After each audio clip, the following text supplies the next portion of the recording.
Hello, mayong buntag katong tanan.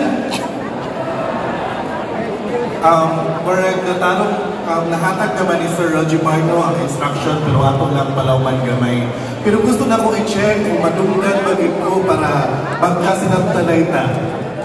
Madunggan na ko ng napita? Dunggan na? Hep-hep? Hindi ko matuong na dunggan. Hep-hep? Ikas, hep-hep? Very good. Sa tumbangan, hep-hep? Very good. So mag-start na mong hatag sa instruction ha. Sa gingon kanina ni Mr. Rojimar na magpunta yung kitawag mo, anti-fixer. Pero saling ni o kabalumi, kaning LGU sa Duhon, punta, wala yung ha. Dakat na punta mga nadawat ka reklamo before na ay mga individual nga mga yung bahin. Yapil ba yung taga sa DSWD nga payout, tagay kong kinintos ana. Bawal na sa DSWD. Kung ano na mga individual na mga yung bahin sa inyong manawan karon, isumbong na nato sa atong mga payout masters na sa inyong atubangan or taga-LGU nga atong nailhan. Mga authority ba? Nasabdan? Okay. Ikaduha, ang atong pangalan.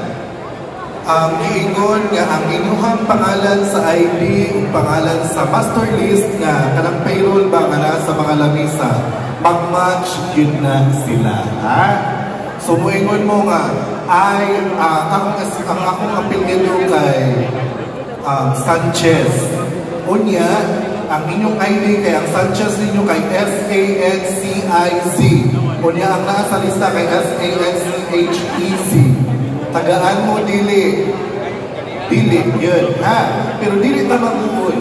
Kung palibaran magalita sa lamisa, tungkol kay adunay kakulian sa inyong pangalan, dili man ganit kung matagaan karong adlawa, di ta mabalaka kay mag-schedule matag-lines payout para ninyo. Nasabtan? Nasabtan? Hep-hep? Hooray! Very good.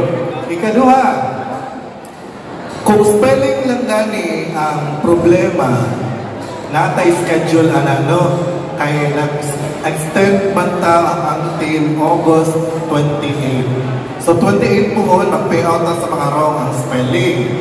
Pero kadto mga tao wala sila sa lista, pero aduna sila yung pulihan. For example, iyang bana mo ilalista na pre-suman. So asawa ang mabuha. Mag-schedule gihapon taana, pero wapata kabalaw ka na sa. Pero mapiautan rin gihapon ta. Dili lang sa karon, dili lang sa karon pula na. Okay? Sabtan? Kung ano lang po tayo mga clarification, mga pangutana, dili lang na magsamong sa mga payout sa lamisa ha. Kaya ang ang focus ana ang kwarta nga among ginala. Ay kung ano na magandang magulang, nakapal kita ana. So kung na mo yung clarification, dugo lang mo sa inyong nailahan nga taga-barangay. Kaya ang inyong barangay kapitan o barangay secretary, amo na silang gimiting pagihaging July man siguro to, or August naman to, early week of this month. Gimiting na sila, kabalo na sila kung sa mga do's and don'ts sa itong payout. So ato tagmutana sa taga-barangay or taga-LGU. Dili lang ta sa taga-lamisa. Okay? Sige, I observe na murang na-start naman uban. Wala namin, Sir Oliver.